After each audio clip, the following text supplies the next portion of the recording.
Hey guys, so in this video, we are going to talk about histology again. So this is our second video on the histology series. This is connective tissue.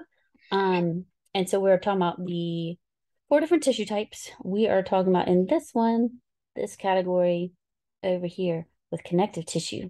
And so connective tissue, what makes it connective tissue is it's going to be the type of cell that's present in there and the different type of fibers and ground substance in that type of connective tissue. To me, I feel like connective tissue are like the junk drawer. I feel like if it didn't fit into epi and it didn't fit into nervous and it's not muscle, it goes into the connective tissue category. That's just the way I feel about it.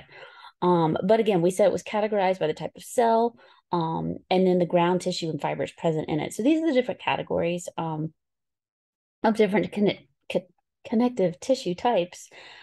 So we've got the cells listed up here. Fibrocytes for the connective tissue proper. Hematopoietic stem cells are going to give rise to our blood and our lymph. And then chondrocytes for cartilage and osteocytes for bone are going to be the cells for those guys. And then each one of these will have their own ground substance and maybe a specialized fiber that we might find in these different categories. Do we have all of these in slides for our lab? No, we don't. So similar to epi, we only have a certain amount of slides that we have of these tissue types. And so we're going to go over those that we have in our lab at Georgia Highlands. So we don't have slides of every single one of these, but we do have some of these slides. So let's go through them. Our first one up is going to be areolar. So we said, just like in our epi video, I need y'all to be able to recognize these guys on site. Tell me a location where you're going to find this thing and what's its function. What is its job? So a location where we're going to find this type of areolar tissue is going to be under our epi. So connective is always under the epi. If you have connective that is exposed and no epi on top, something's wrong. We should not have connective out exposed on our surfaces. Connective should be underneath the epi. And oftentimes this guy, our areolar, is going to cushion different organs and maybe a packaging kind of tissue type in between different things. And it can also attach our skin to the underlying body parts. So underneath the epidermis, which we said was going to be our stratified squamous of the skin, there's a dermis. And we are going to have different tissue types in the dermis. So areolar is this guy right here. Know it on site. And we said that it's going to be in the connective tissue proper category. And so that guy is going to have a certain type of cell that is called a fibroblast. So if you notice all these little purpley colored cells, all these guys, these are all fibroblasts. So these are the cell type for this type of category, this connective tissue proper. And this specifically is areolar tissue. So that's the type of cell. So if it points to, what is this structure right here? That little purpley blob is the cell, and that cell is a fibroblast. If it asks you about other tissue, other fibers found in this type of tissue, we could find in areolar 3 different types of fibers. There are collagen, elastin, and reticular fibers. So we got 3 fibers that we need to know. On site, collagen's the easiest in this slide. So collagen is going to be all of our red fibers, all of this kind of reddish pink stuff, all of this is collagen.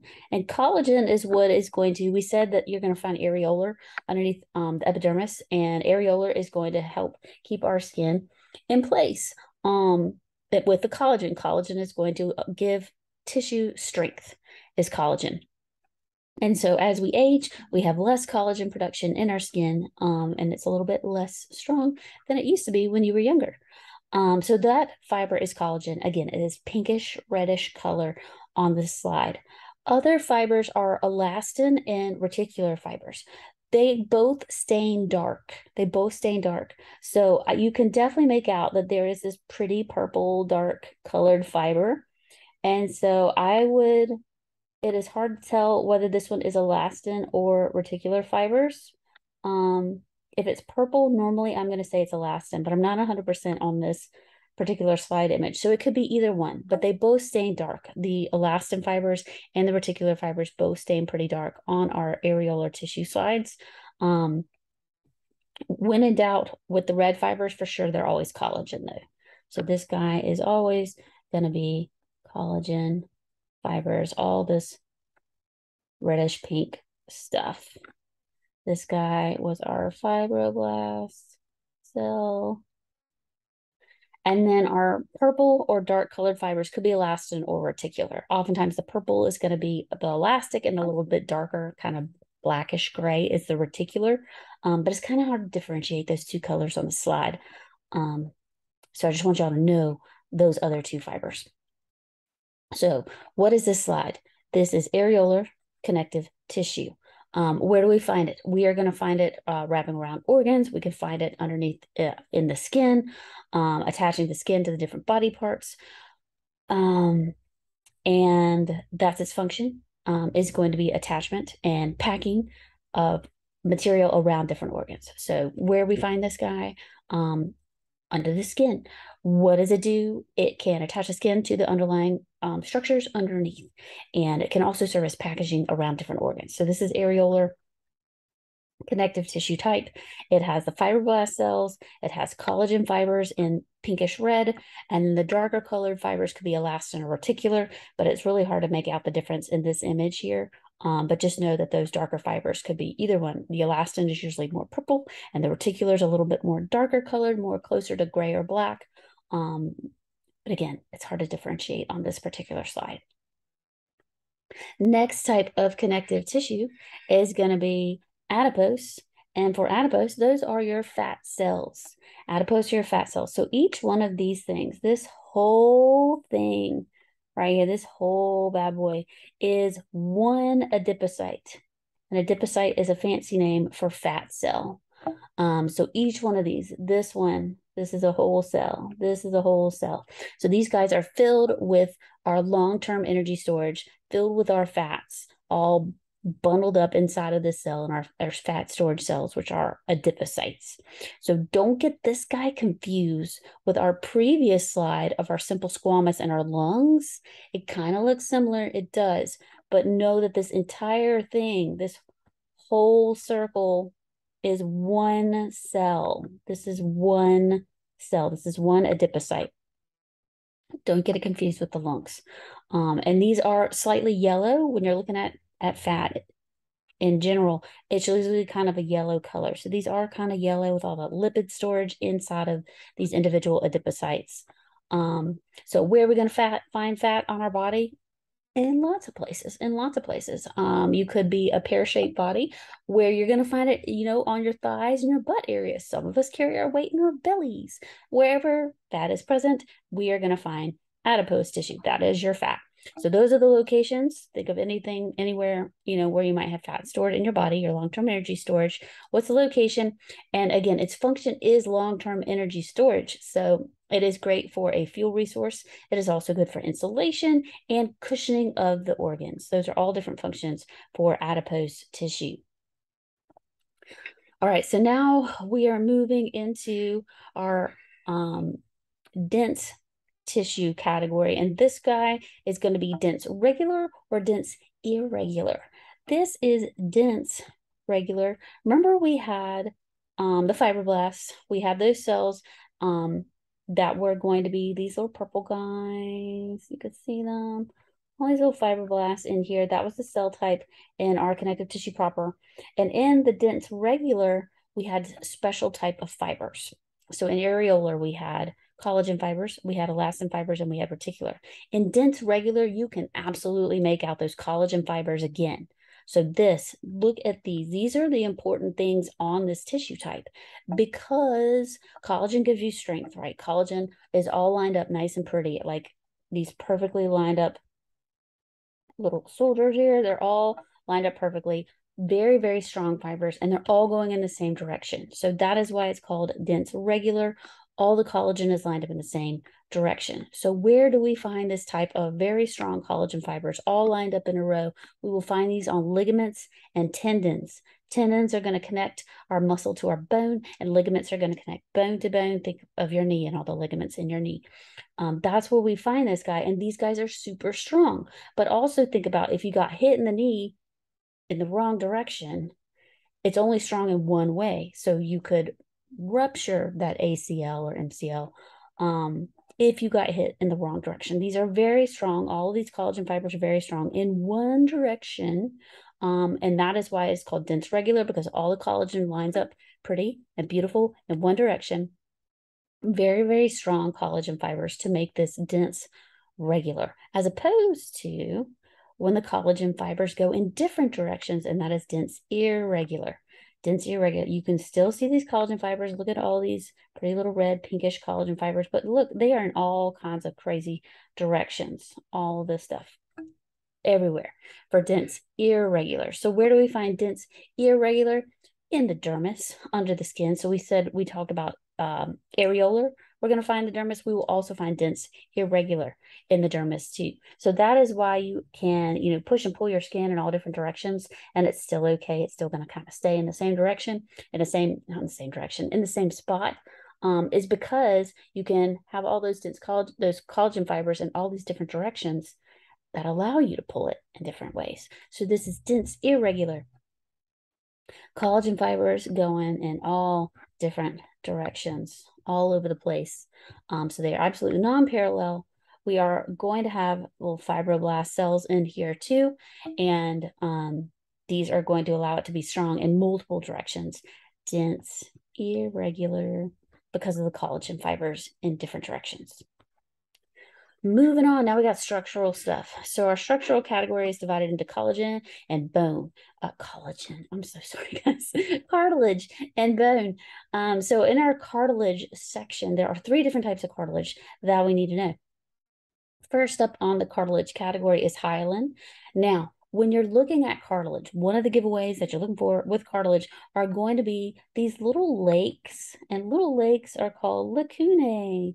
So here's one, here's a lacunae, here's a lacunae, this is a lacunae. So if you look at a tissue slide and you see these little lakes, these little lacunae, you are looking at cartilage. You are more than likely looking at cartilage. You will also find these in bone. The bone is pretty obvious that it's bone when you're looking at compact bone.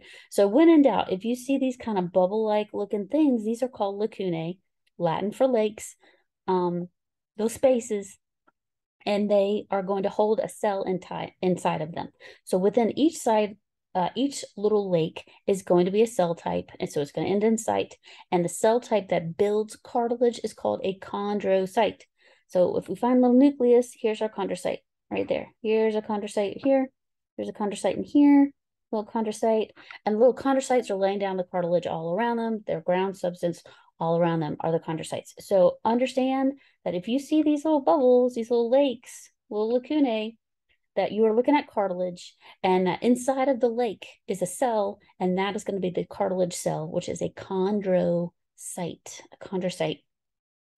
So where do we find this particular type of cartilage? Hyaline cartilage is what we're looking at right now. Hyaline is our most popular cartilage. We find it in all sorts of places. We're going to find it in our tracheal rings that we were talking about before when we talk about the pseudostratified epi.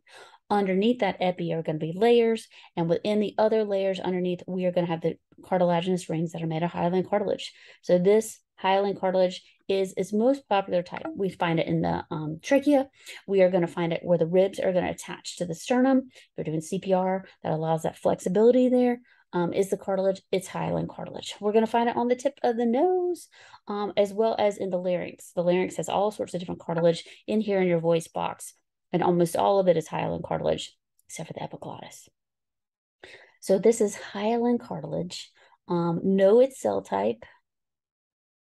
Know that these little guys, those guys, are the lacunae, and inside of the lacunae are the cell type, and those are going to be chondrocytes. Chondrocytes are the cells, and they live in the little lakes, which are lacunae. All right, so that is hyaline cartilage, our most popular locations: ribs, trachea, larynx, tip of the nose is hyaline cartilage. Most popular, really versatile cartilage type. Next one, elastic cartilage. Again, you know you're looking at cartilage because what are these guys? What were these guys called again? They were lacunae. You got lacunae. It's a giveaway. Lacunae. And then again, inside the lacunae, what were these guys? What were these guys? What's this cutie patootie little cells? What are these guys? All of these guys inside, the little cells inside chondrocytes. Remember when we saw the areolar tissue and we had three fibers in the areolar tissue. There were collagen, the reddish pink one. There was elastin, and there was reticular fibers. And we said the elastin and the reticular fibers are really dark, and it's hard to tell them apart. Well, in this case, in this slide, you have most definitely a whole bunch of elastic fibers. Look how dark purple that is. That is chock full of elastin fibers, all sorts of elastin fibers in there. And that makes it super flexible. So a location where we're going to find this stuff is your ear. Your ear is super bendy because of elastic cartilage. Another location where we'd find this. Remember I was telling you about how the voice box, your larynx, is all sorts of hyaline cartilage except for the epiglottis. So your larynx is this voice box, and you've got this little flap that comes across it that covers it every time you swallow, so you don't accidentally swallow stuff into your respiratory passages. That's your epiglottis. Epiglottis is filled with elastic cartilage, super bendy because of all of this elastic fibers spread in here. So that's a giveaway. You see this slide, you immediately see the lacunae, you know you're looking at cartilage. And then if you make out all of this purple stuff, all of this purple fibers are elastin fibers. This is elastic cartilage. Elastic cartilage. Next type of cartilage. We know it's cartilage because, again, look at these little guys. We got lacunae. We have little cells inside of them. We got little chondrocytes. So this is a type of cartilage. It's most definitely a type of cartilage. This is going to be our strongest cartilage, and it's because we are going to have all of this. Remember we saw this before in dense regular, all the collagen. So much collagen fibers on this one. And we said collagen was very strong, really strong tensile strength. So this fibrocartilage has little lacunae with its chondrocytes inside, and they are releasing this ground substance all around, and it is also chock full of collagen fibers to make it very, very strong. So where do we find very, very, very strong cartilage? We're going to find this in the knee, in the meniscus. We're going to find it in the pubic symphysis, and we're also going to find these guys in between our vertebrae. So between every single one of the vertebrae in your spine has these little guys called intervertebral discs, these little squishy discs, and they are made out of this type of cartilage. So fibrocartilage, we're going to find it in the knee, pubic symphysis, intervertebral discs, and it is an excellent shock absorber. So if you are jogging down the road, that meniscus in your knee is helping absorb the shock. All of your intervertebral discs are allowing you to absorb the shock every time you hit the ground in your spinal column. So that's really great, strong tensile strength, and great shock absorbers for that function for this type of tissue. So that is the last of our cartilage. No more lacunae with chondrocytes inside. Now we have lacunae right here, but they look different. Guys, this looks different. These are lacunae, but inside of these little guys are going to be the cells that make bone. So the cells that make cartilage were chondro, because chondro means cartilage. The cells that make bone are osteo. So these are osteocytes. Osteocytes. And they are inside of a lacunae on the outside. So they still have little lacunae, but you can see the difference. Look at these lacunae versus those guys, versus those guys, versus those guys. Those lacunae look, very open and clear, and you can see the chondrocyte inside. Our compact bone, on the other hand, those lacunae look very dark, and they are filled with osteocytes that are releasing this ground substance all around itself to become a mature osteocyte inside. So where do we find bone? All over the body. Everywhere we've got your skeleton, we are going to have compact bone, at least on the edges of these places. So it's going to form your skeletal system. And what does your skeletal system do for you? Protection, support. It is also going to be the source of blood cell production. Hematopoiesis is happening in the skeleton system too. Be able to know that this is compact bone slide right here. And every single one of these are going to be osteocytes, laying down the compact bone, and they sit inside of a space called a lacunae. You can make out the little canaliculi, the little tiny canals that are going to bring nutrients from lake to lake. So those are canaliculi. We are going to have the central canal right here in the middle.